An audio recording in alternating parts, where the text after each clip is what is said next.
And good evening to you. Thank you for joining us here on Fox 59 Now and Fox59.com. We are continuing our coverage of redistricting Indiana with special coverage from both Fox 59 Tonight and In Focus. I'm Cameron Riddle.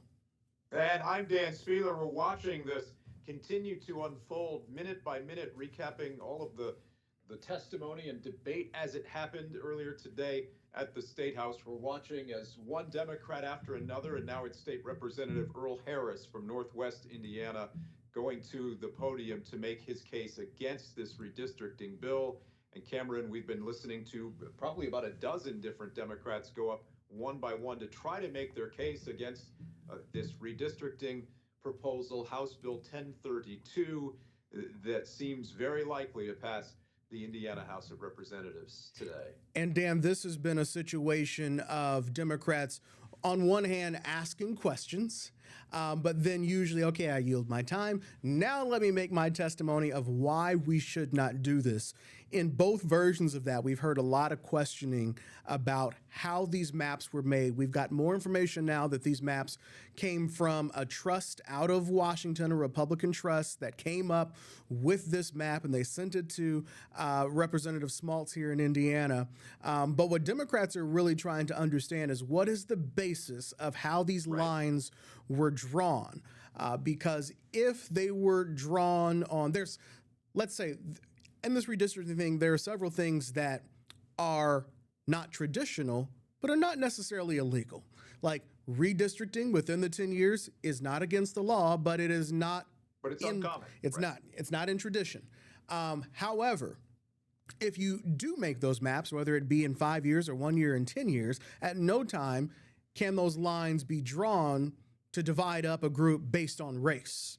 And what we're looking at in Marion County is this city of nearly 1 million people being carved up 4 different ways, where it is one of 2 areas that are diverse among black voters and Hispanic voters. The other, Northwest Indiana, that is where the Democrat Frank Mervan represents, and in Central Indiana, Andre Carson represents.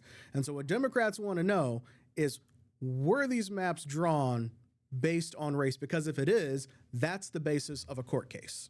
Well, in either way, if these maps are passed into law, and we don't know if the state Senate will pass them next week or not, but there will undoubtedly be legal challenges if they are passed into law. And we just saw in the state of Texas, their redistricting plan go all the way to the U.S. Supreme Court, which just yesterday gave the green light for those maps that Texas Republicans drew, a tentative green light. But the legal strategy here for Republicans is to simply say that these maps were drawn for political performance only, and that they didn't take anything else into consideration, that they didn't take racial demographics into consideration. If they were to acknowledge that they did, that makes it a much stronger legal case against these maps for the opponents of redistricting to take to court. And so it's not really a confession for them to say we drew these for political purposes. It's a legal strategy in many ways to try and avoid that legal pitfall that you might see coming out of a new map like this, particularly one that does carve up a city like Indianapolis into 4 different congressional districts, making it more plausible that the Republicans can win all 9 seats in Congress here in Indiana. Another interesting moment there is that the author of this bill, Representative Smaltz, goes up and takes questions from Democrats. It's kind of a cross-examination, really. That's how they do it. And in one of those particular instances, I believe it was State Representative Shackelford was asking him about the situation with the maps and how they came to be, and the fact that they actually only got one version of this map. Democrats were asking Representative Smaltz, did you get multiple versions from the company that helped you with this map, or just this one? And he said, no, just this one. This is the only map that they got back from this firm that helped them. And there were also questions raised about how much this cost. How much does this cost the state of Indiana to work with this firm or with this organization to help draw the maps? And he said he didn't know. So still some questions there about, who's paying this company to make these new maps for the state of Indiana. And there'll be other questions about the cost too. And those have come up in the debate as well. Like, what's this going to cost each of our communities and each of these congressional offices if they have to relocate, if if the local election board has to split up a precinct and redo some of the things that they do at the local level to conduct elections. Where's that money going to come from? And so there have been questions about the cost, and as you mentioned there, questions about the maps themselves and the way that they were created and whether or not they were created with racial demographics in mind. And again, as you mentioned, and as we've been hearing from other experts, that's the legal strategy, right? Is to just say these maps were drawn for political purposes only.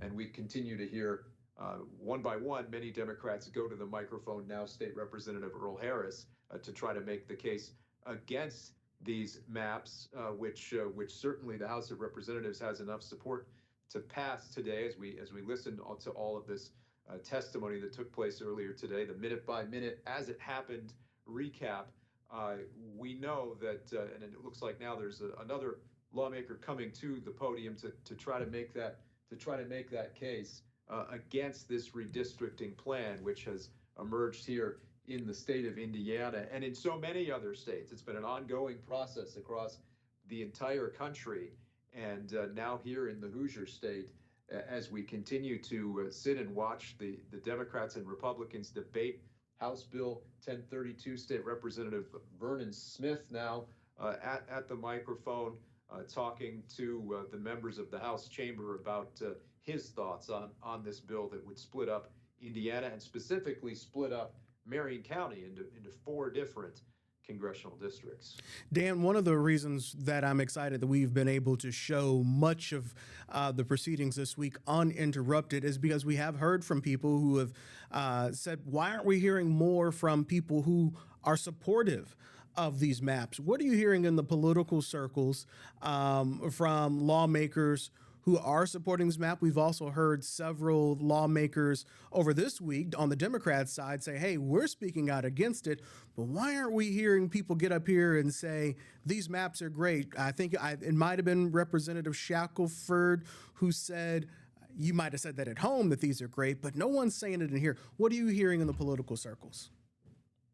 Yeah, we certainly haven't at the State House seen a lot of the Republicans who support this go to the microphone one by one. For one, they don't need to. They have the votes already, so that they would just be making the case, to the room, to themselves.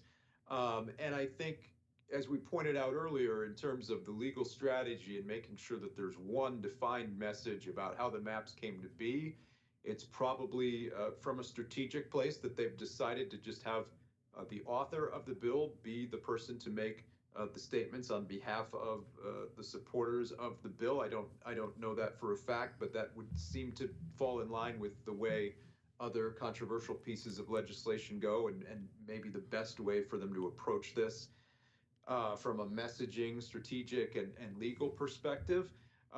But we have heard some state representatives here and there give interviews about their support of this bill. State Representative Craig Haggard is one who's been fairly vocal about it. We have an interview with him coming up on this week's edition of In Focus that will also play for you in full here on the Fox 59 Now streaming app on In Focus Now.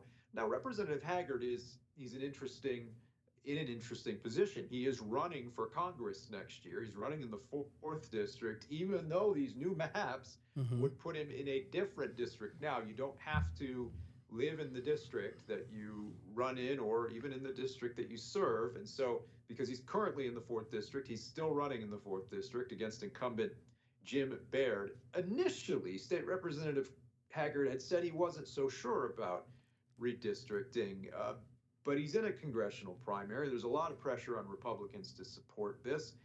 And what does anybody in a primary want more than anything, probably in the Republican Party, is the backing, the support of the White House and President Trump. And so Representative Haggard has kind of walked that line very carefully and then moved into being a supporter of this bill. He's kind of said, look, I know people don't really like this, or aren't 100% sure about it, but he says he thinks it's something that they need to do. And I think that's been the case from, Representative Smaltz as well, the author of the bill, and other supporters of redistricting. They've said, look, I know that there's some public distaste about this, but we feel like this has been done in many other states and by many blue states, and that they need to counteract what's been done in some of those states by putting forth a map that would give Republicans a political advantage of 2 additional seats in Indiana. So there is support out there for it, but it's been a bit more quiet, and it's been measured, and it's been careful, because I think they want to make sure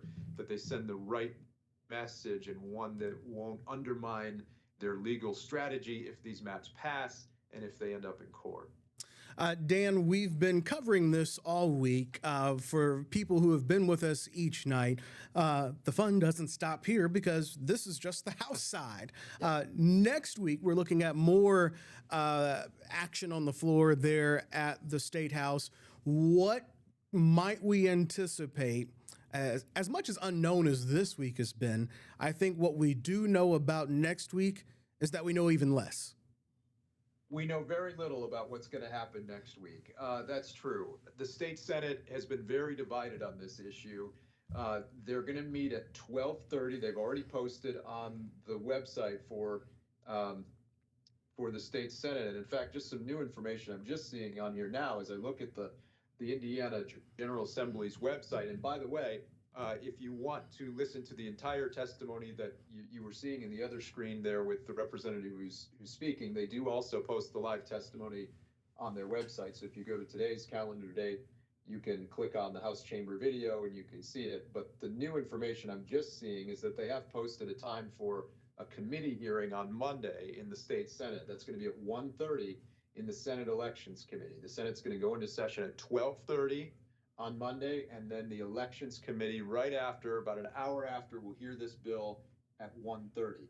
Click on the Elections Committee and you click on who is a member of this committee, and you can see that there are 9 members of the Senate Elections Committee. There are 2 Democrats, because they do it proportionally. There are just 50 senators, 40 of them are Republicans. So there are 2 of the 9 on this Elections Committee are Democrats. We know they're going to vote against redistricting. You've got Senator Greg Walker, a Republican, who's expressed his opposition to the redistricting bill. So that's 3. You've also got Greg Good, who's been the victim of swatting incident in his home of Terre Haute. He has been, he hasn't declared whether he's for the bill or against it, but he certainly sounds as if he might be someone who's against it. He held a town hall where everyone who showed up to the town hall announced their opposition to the bill, spoke against it. And so he said he's got to obviously take that into consideration. And so if he is a 4th no, then you would just need 1 more of these state senators to say no in the committee for the bill not to even get out of the Senate committee. I believe, looking at a spreadsheet of someone who's been keeping track of this, that Senator Donato and Senator Rogers have not announced a position one way or the other, and that there are 3 of these Republicans who have announced their support for redistricting. So just within this committee of 9, there are 3 who support, 3 who oppose, and 3 who haven't made a decision or a public declaration one way or the other, but certainly a likely 4th no vote. And then they would just need 1 more in this Senate Elections Committee to have the bill get shot down in committee and not even get to the full Senate floor. So we'll see how that all plays out. And again, just hearing now officially that committee hearing will be held at 1:30 in the Senate Elections Committee on Monday, I believe, in the Senate chamber, right after they conduct their first full session of the state Senate at 12:30. Yeah,